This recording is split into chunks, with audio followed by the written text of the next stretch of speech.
आज आप ये जो वीडियो देख रहे हैं या फिर आप इंटरनेट पे जितनी भी चीजें देखते हैं, वीडियो के साथ साथ आप रील्स देखते होगे, शॉर्ट्स देखते होगे, फेसबुक स्क्रॉल करते होगे और बहुत सारी चीजें इंटरनेट पे करते होगे, बहुत सारी चीजें आपके फोन पे करते होगे। लेकिन आपने कभी सोचा है ये सब वर्क कैसे करता है? मैं आप तक और आप मुझ तक कैसे पहुंचते हैं, कभी आपने सोचा है क्या? And this is where internet comes.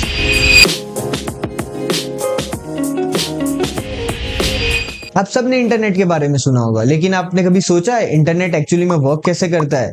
आज कुछ ही मिनटों में बताऊंगा इंटरनेट वर्क कैसे करता है। तो सबसे पहले ये जान लो, हमारे जो भी मोबाइल डिवाइसेस होते हैं वो जाके कनेक्टेड होते हैं सबसे पहले राउटर से। राउटर बेसिकली एक ट्रैफिक सिग्नल की तरह होता है। ये कनेक्शंस को राउट करता है, यानी उन्हें रूट दिखाता है कि तुम्हें यहाँ जाना है, यहाँ जाना है या वहां जाना है। तो बेसिकली हमारा फोन कनेक्टेड होता है हमारे राउटर से। अब हमारे राउटर से ज्यादा से ज्यादा 10 डिवाइस कनेक्टेड होते हैं। Phone, laptop, TV, mobiles and tablets and gaming consoles और बहुत सारी चीजें। 10 device I think maximum connected होते हैं हमारे राउटर से। अब सोचो, राउटर्स मिलके एक पूरा कनेक्शन बनाते हैं और जिसे हम कहते हैं internet. But this is not enough, क्योंकि हम राउटर से राउटर को कनेक्ट करेंगे तो भी जाके एक लिमिट तक ही कनेक्शन बन पाएगा। यानी मोबाइल्स कनेक्टेड है राउटर से, राउटर कनेक्टेड होगा किसी और चीज से। अब राउटर किस चीज से कनेक्टेड होगा? वो होगा मॉडेम से कनेक्टेड। पर मॉडेम आया कहां से? मॉडेम डालता है आईएसपी, इंटरनेट सर्विस प्रोवाइडर होता है, जो कि बीएसएनएल हो गया, एयरटेल हो गया, जियो हो गया, जीटीपीएल हो गया और ऐसे बहुत सारे internet service provider overall world में होते हैं जो हमें इंटरनेट प्रोवाइड करते हैं। अब अगर यहाँ पर हम देखें तो आईएसपीज हमारे घर तक वायर्ड कनेक्शन लाती है। अब देखो यार, हर जगह वायर्ड कनेक्शन लाना इज नॉट पॉसिबल। तो जहां जहां वायरलेस प्रोटोकॉल या वायरलेस सर्विस यूज कर सकते हैं वहां पर वायरलेस सर्विस यूज होती है, और जहां जहां पर वायर्ड सर्विस यूज करनी पड़ती है वहां पर वायर्ड सर्विस को यूज किया जाता है। जैसे कि हमारे आईएसपी से हमारे घर तक कनेक्शन आता है RJ45 केबल में, जो कि हम कहते हैं टेलीफोन केबल्स।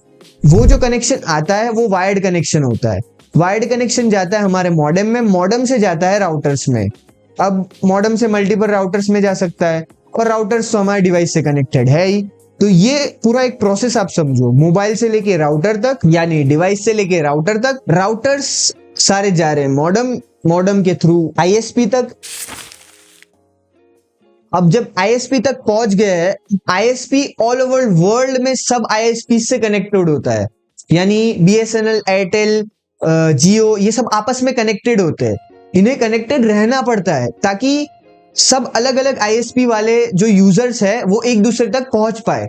अगर कल उठ के जियो आईएसपी वाले अपना कनेक्शन सबके साथ काट देते हैं तो ना जियो यूजर्स पूरी दुनिया से जितना भी इंटरनेट है उससे डिस्कनेक्ट हो जाएंगे, लेकिन जियो का जो आपस में जो यूजर्स है वो सब कम्युनिकेट कर पाएंगे। बट उसका कोई फायदा नहीं है, क्योंकि हम सबके साथ कम्युनिकेट करना चाहते हैं। हमें तो पूरे वर्ल्ड में कम्युनिकेट करना है, हमें जापान के भी वीडियोस देखने हैं, हमें अमेरिका के भी वीडियोस देखने हैं। तो ये जो कनेक्शन होता है वो वायरलेसली भी होता है, लेकिन 99% कनेक्शन होते हैं वायर्ड के थ्रू।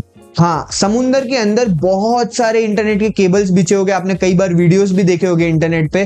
जैसे इंडिया के अंदर टाटा है जो पूरे समुद्र के इंटरनेट केबल्स को मैनेज करता है, और इनकी जितनी भी सर्विसिंग होती है, क्योंकि ये बहुत एक्सपेंसिव प्रोसेस है, तो इनकी जितनी भी सर्विसिंग प्रोसेस है और जितना भी इनको मैनेज करना होता है वो सब इंडिया के अंदर टाटा संभालते हैं। अब बात आई कि आईपी एड्रेस क्या होता है। आईपी एड्रेस यानी इंटरनेट प्रोटोकॉल एड्रेस। एक होता है लोकल आईपी, एक होता है पब्लिक आईपी। अब मैं आपको इन दोनों के बीच में डिफरेंस समझाता हूं, उससे पहले बताता हूं आईपी होता क्या है। आईपी एड्रेस यानी एक डिवाइस का एक एड्रेस होता है इंटरनेट पे, जिसकी मदद से मैं आप तक, आप मुझ तक पहुंच पाओगे। अगर मुझे मेरे 2 डिवाइस कनेक्टेड है, एक मेरा फोन और एक मेरा लैपटॉप। अगर मैं अपने लैपटॉप में कुछ भेजना चाहता हूं लोकल एरिया के थ्रू, यानी लोकल कनेक्शन के थ्रू अगर मैं अपने लैपटॉप में कुछ भेजना चाहता हूं तो मुझे एक आई एड्रेस चाहिए। अब फॉर एग्जांपल ये एड्रेस है मेरे लैपटॉप का और ये एड्रेस है मेरे फोन का। अगर मुझे इस फोन से इस लैपटॉप पे अगर कुछ भेजना होगा तो उसके लिए मुझे इस लैपटॉप का एड्रेस तो चाहिए ना।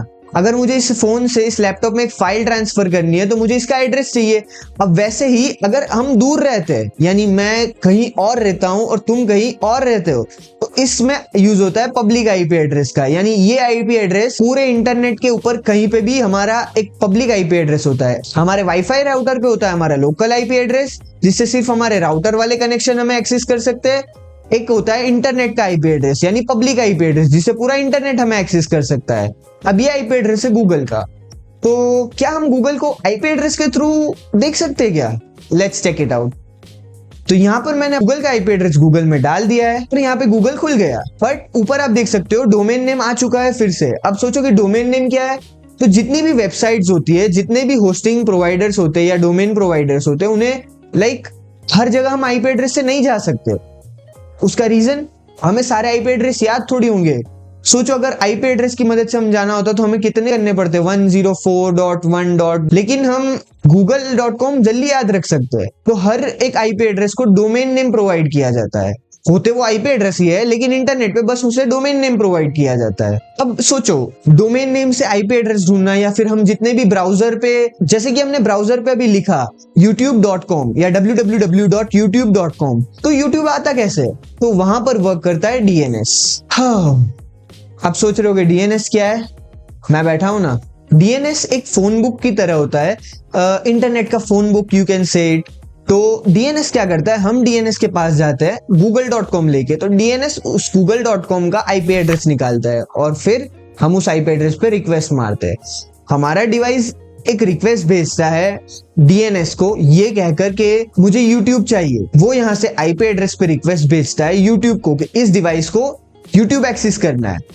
वो डिवाइस वहां से उसका रिस्पॉन्स जनरेट करता है पैकेट्स में, जैसे हम पैकेट्स में डेटा को भेजते हैं। ये सब काफी कॉम्प्लेक्स प्रोसेस है। अगर डीप में जानना हो तो YouTube पे बहुत सारे वीडियोस है, हम यहाँ पे बहुत ऊपर से इसे जान रहे हैं। तो हमारा डिवाइस एक पैकेट में रिक्वेस्ट भेजता है DNS को, मुझे youtube.com देखना है। DNS उस रिक्वेस्ट को उस आईपी एड्रेस जो youtube.com का आईपी एड्रेस है उस पे भेजता है। YouTube क्या करता है, वहां से एक रिस्पॉन्स जनरेट करता है कि मुझे इस वीडियो को या इस पेज को मुझे यूजर तक पहुंचाना है, तो वो पैकेट्स में जनरेट करके वापस भेजता है। आप सोच रहे होगे यार इंटरनेट बना कैसे? इंटरनेट इतना बड़ा है, क्या एक एक केबल से आता होगा? तो इंटरनेट बहुत बड़ा फैला हुआ है, यानी हमारे जितने डिवाइसेस है उन सबको मिलाकर हमारे राउटर्स, हमारे डिवाइस, हमारे ISPs, जितना भी सब है उन सबको मिला के इंटरनेट बनता है। क्योंकि ये एक तरीके का नेट है। इंटरनेट, हम इसे इंटरनेट ही बुलाते हैं क्योंकि एक तरीका का नेट है। तुम जब एक रिक्वेस्ट भेजते हो तो सोचो वो रिक्वेस्ट कितने डिवाइसेस के थ्रू होकर जाती होगी YouTube के सर्वर के पास। YouTube का सर्वर उस चीज की रिस्पॉन्स जनरेट करके packets for example HTML, CSS या जावास्क्रिप्ट, इनका पैकेट्स तैयार करके भेजता होगा तुम्हारे डिवाइस के थ्रू। और सोचो ये सब प्रोसेस 1 सेकंड भी नहीं लेता।